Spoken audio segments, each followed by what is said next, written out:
स्तन टैक्स प्रथा भारतीय इतिहास के उन काले और अमानवीय अध्यायों में से एक है जिसने समाज में महिलाओं की गरिमा, समानता और अस्तित्व पर गहरा प्रहार किया।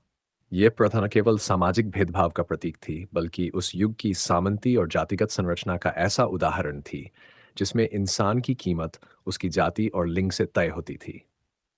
स्तन टैक्स, जिसे मलयालम भाषा में मुलकर कहा जाता था, दक्षिण भारत के केरल राज्य में त्रावणकोर साम्राज्य के काल में लागू की गई एक क्रूर व्यवस्था थी। ये टैक्स मुख्य रूप से नीची जातियों की महिलाओं पर लगाया जाता था, जिन्हें ऊंची जातियों के समान वस्त्र पहनने या अपने शरीर को ढकने का अधिकार नहीं था। यदि वे अपने शरीर को ढकने का प्रयास करतीं, तो उन्हें स्तन टैक्स देना पड़ता था। त्रावणकोर साम्राज्य में जाति व्यवस्था बहुत कठोर थी। समाज को ऊंची और नीची जातियों में बांट दिया गया था और हर जाति के लोगों के पहनावे, व्यवहार और सामाजिक अधिकारों पर सख्त नियंत्रण था। ब्राह्मणों और नायर जैसी ऊंची जातियों को सामाजिक सम्मान, शिक्षा और सत्ता प्राप्त थी, जबकि इछावा, नाडर, पुलिया जैसी जातियों के लोग अस्पृश्य माने जाते थे। ये लोग न केवल मंदिरों में प्रवेश नहीं कर सकते थे, बल्कि ऊंची जातियों के सामने आने पर सिर झुकाना और दूरी बनाए रखना भी अनिवार्य था। नीची जातियों की महिलाएं अगर ऊंची जाति की महिलाओं की तरह कपड़े पहनतीं, तो यह सामाजिक नियमों का उल्लंघन माना जाता था। इस अन्यायपूर्ण व्यवस्था के पीछे एक गहरी मानसिकता थी। ऊंची जातियां नहीं चाहती थीं कि नीची जातियों की महिलाएं उनके समान दिखाई दें। स्तन टैक्स की शुरुआत इसी सोच से हुई। इस टैक्स का उद्देश्य यह सुनिश्चित करना था कि निचली जातियों की महिलाएं अपने शरीर को ढकने का साहस करें। यदि कोई महिला ऊपरी वस्त्र पहनना चाहती थी, तो उसे अपने स्तनों के आकार के अनुसार एक टैक्स देना पड़ता था। यह टैक्स अधिकारी महिला के शरीर को देखकर राशि तय करते थे। जितने बड़े स्तन, उतना अधिक टैक्स। यह प्रणाली न केवल अमानवीय थी, बल्कि महिलाओं के शरीर का वस्तुकरण करने वाली एक घृणित प्रथा थी। महिलाओं की गरिमा को इस तरह सार्वजनिक रूप से अपमानित किया जाता था कि वे या तो आधी नग्न रहने के लिए विवश होतीं या अपमान सहकर टैक्स अदा करतीं। यह प्रथा विशेष रूप से 15वीं और 19वीं शताब्दी के दौरान प्रचलित थी, जब त्रावणकोर राज्य ब्रिटिश प्रभाव के अधीन था। अंग्रेज शासन के बावजूद यह प्रथा लंबे समय तक बनी रही, क्योंकि ब्रिटिश प्रशासन ने स्थानीय रीति रिवाजों में हस्तक्षेप करने से परहेज किया। उनका मुख्य उद्देश्य राजनीतिक स्थिरता और आर्थिक लाभ था, न कि सामाजिक सुधार। फलस्वरूप जाति आधारित अत्याचार जारी रहे और स्तन टैक्स जैसी अमानवीय प्रथाएं समाज में गहराई से जमी रहीं। इस प्रथा के विरुद्ध सबसे प्रसिद्ध और साहसिक विद्रोह वेलु नचियार या छिन्नाम्मा जैसी रानियों ने नहीं, बल्कि एक सामान्य महिला ने किया, नंगेली नाम की एक दलित महिला ने। नंगेली केरल के चेरथला क्षेत्र के मुलक्कल गांव की रहने वाली थीं। वह इजावा जाति से थीं और उन्हें स्तन टैक्स देने के लिए मजबूर किया गया था। अधिकारियों ने उनसे टैक्स की मांग की, लेकिन नंगेली ने इनकार कर दिया। उन्होंने कहा कि उन्हें अपने शरीर को ढकने का अधिकार है और इसके लिए वे किसी को कर नहीं देंगी। जब अधिकारी उनसे टैक्स लेने आए, तो उन्होंने विरोध में एक ऐतिहासिक कदम उठाया।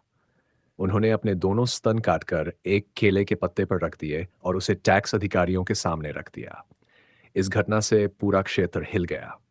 नंगेली के खून से वह जगह लाल हो गई और उसी क्षण उनकी मृत्यु हो गई।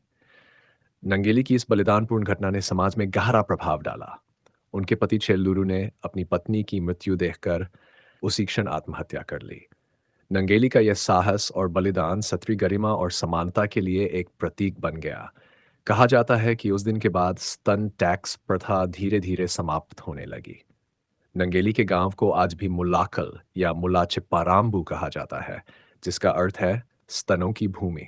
यह नाम उस बलिदान की स्मृति को जीवित रखता है जिसने अमानवीय सामाजिक बंधनों को चुनौती दी। हालांकि नंगेली की कहानी को लेकर इतिहासकारों में मतभेद हैं।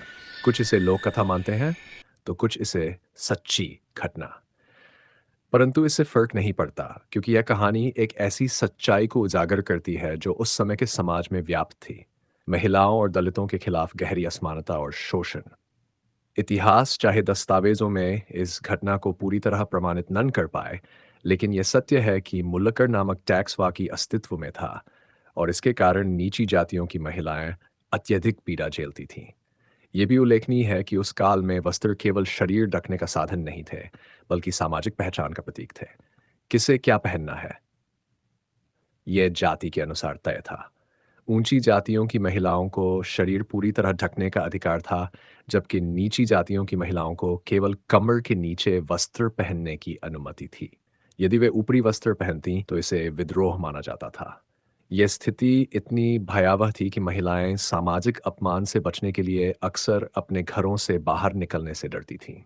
19वीं शताब्दी के उत्तरार्ध में जब ब्रिटिश मिशनरियों ने केरल में ईसाई धर्म का प्रचार किया, तो उन्होंने नीची जातियों की महिलाओं को शिक्षित करने और उन्हें वस्त्र पहनने के अधिकार दिलाने की कोशिश की। इस आंदोलन ने भी ऊंची जातियों के बीच असंतोष फैलाया। कई बार ऐसे दंगे हुए जहां दलित और नाडर समुदाय की महिलाओं को केवल इसलिए मारा पीटा गया क्योंकि उन्होंने ऊपरी वस्त्र पहनने का साहस किया। इतिहास में इसे चन्नार विद्रोह या ऊपरी वस्त्र आंदोलन अपर क्लॉथ रिवोल्ट के नाम से जाना जाता है। ये आंदोलन गिल्थिन से यल 1849 के बीच चला और अंततः सरकार को यह स्वीकार करना पड़ा कि किसी भी महिला को अपने शरीर को ढकने का अधिकार है। इस प्रकार स्तन टैक्स प्रथा केवल एक आर्थिक कर नहीं थी, बल्कि वह सामाजिक नियंत्रण का उपकरण थी। इसके माध्यम से ऊंची जातियां अपने वर्चस्व को बनाए रखती थीं और नीची जातियों को उनके स्थान पर रहने के लिए मजबूर करती थीं। इस प्रथा ने यह दिखाया कि किस प्रकार महिलाओं के शरीर को पितृसत्तात्मक और जातिगत संरचना ने अपना हथियार बना लिया था। महिला का शरीर उसकी गरिमा का प्रतीक न रहकर सामाजिक व्यवस्था की नींव बना दिया गया था, जहां ऊंची जाति की महिला की मर्यादा और नीची जाति की महिला का अपमान एक साथ सह अस्तित्व में थे। नंगेली का बलिदान और बाद में चन्नार विद्रोह ने उस जड़ता को तोड़ा। धीरे धीरे समाज में सुधार आंदोलनों की लहर उठी। समाज सुधारकों जैसे नारायण गुरु, अय्यनकाली और चटम्पी स्वामी ने जाति भेद के खिलाफ आंदोलन छेड़े। इन आंदोलनों ने यह सिद्ध किया कि समानता और सम्मान किसी जाति या लिंग का विशेषाधिकार नहीं, बल्कि हर इंसान का जन्मसिद्ध अधिकार है। स्तन टैक्स प्रथा की विरासत आज भी हमारे समाज में एक चेतावनी के रूप में मौजूद है। यह हमें याद दिलाती है कि समाज की प्रगति केवल तकनीकी या आर्थिक विकास से नहीं मापी जा सकती। जब तक किसी समाज में किसी व्यक्ति को केवल उसके जन्म के कारण नीचा समझा जाता है, तब तक वह समाज सच्चे अर्थों में सभ्य नहीं कहलाया जा सकता। स्तन टैक्स जैसी प्रथाएं हमें अपने इतिहास की क्रूरता का आईना दिखाती हैं और हमें यह सोचने पर मजबूर करती हैं कि क्षत्रियों और दलितों को समानता का अधिकार दिलाने के लिए कितनी कीमत चुकानी पड़ी है। आज के युग में जब महिला अधिकारों और लैंगिक समानता की बात होती है, तब नंगेली जैसी महिलाओं का स्मरण आवश्यक हो जाता है। उन्होंने जो संघर्ष किया, वह किसी एक क्षेत्र की या जाति की कहानी नहीं है, बल्कि संपूर्ण मानवता की चेतना को झकझोरने वाली कहानी है। वह केवल एक महिला नहीं थी, वे उस युग की मौन पीड़िताओं की आवाज बन गई, जिन्होंने सैकड़ों वर्षों से सहन किया हुआ अपमान एक क्षण में समाप्त कर दिया।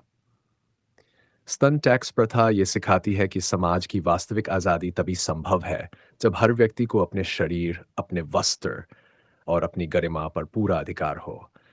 ये इतिहास का वह पन्ना है जिसे पढ़ना पीड़ादायक है, लेकिन आवश्यक भी।